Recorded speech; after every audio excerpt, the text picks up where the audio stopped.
Hello guys, I'm Marun. NASA இப்போ ரீசெண்டாக ஒரு மிகப்பெரிய அளவில் ஆஸ்ட்ராய்ட் நமது பூமியை கடந்து சென்றிருக்குன்னு தெரிவிச்சிருக்காங்க. அதை பற்றி தான் நம்ம இப்போ பார்க்க போகிறோம்.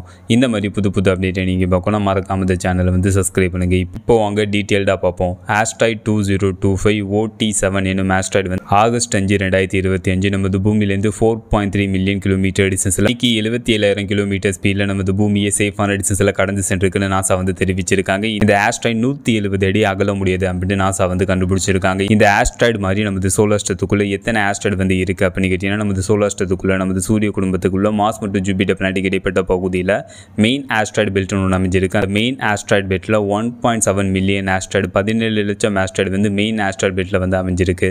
நமது சோலார் சிஸ்டத்துக்கு வெளியே இது மாதிரி ஏதாச்சும் ஆஸ்ட்ராய்டு அமைஞ்சிருக்கு அப்படின்னு கேட்டீங்கன்னா, எஸ் அமைஞ்சிருக்கு. நமது சோலார் சிஸ்டத்துக்கு வெளியே கைப்பர் பெல்ட் ஒன்று அமைஞ்சிருக்கு. அந்த கைப்பர் பெல்ட்ல மார்ஸ் மற்றும் ஜூபிட்டர் பிளானெட்டுக்கு இடைப்பட்ட பகுதியில் அமைஞ்சிருக்கிற மெயின் ஆஸ்ட்ராய்டு பெல்ட்ல உள்ள 1.7 மில்லியன் ஆஸ்ட்ராய்டை விட அதிகமான ஆஸ்ட்ராய்டு நமது சோலார் சிஸ்டத்துக்கு வெளியே உள்ள கைப்பர் பெல்ட்ல அமைஞ்சிருக்கு. இதுல உள்ள எல்லா ஆஸ்ட்ராய்டும் நமது சூரியன் ஆன்பிட் பண்ணிட்டு இருக்கு. இதுல இருந்து ஏதாச்சும் ஒரு ஆஸ்ட்ராய்டு நமது பூமி நோக்கி வருதா அப்படின்னு சயின்டிஸ்ட் மற்றும் ஆஸ்ட்ரோனட்ஸ் மானிட்டர் பண்ணிக்கிட்டே இருப்பாங்க. அந்த மாதிரி மானிட்டர் பண்ணிட்டு இருக்கிறப்ப தான் ஆகஸ்ட் 5, 2025 ஆஸ்ட்ராய்ட் 2025 OT எனும் ஆஸ்ட்ராய்டு நமது பூமியை சேஃபான டிஸ்டன்ஸ்ல கடந்து சென்றிருக்குன்னு நாசா தெரிவிச்சிருக்காங்க. சிறிய அளவுள்ள ஆஸ்ட்ராய்டு நமது பூமியில விழுந்துச்சுன்னா, அந்த சிறிய அளவுள்ள ஆஸ்ட்ராய்டு நமது பூமியோட அட்மாஸ்பியர்ல என்டர் ஆகிறப்ப அந்த சிறிய அளவுள்ள ஆஸ்ட்ராய்டு நமது பூமியோட அட்மாஸ்பியர்ல எரிஞ்சு அழிஞ்சிடும்.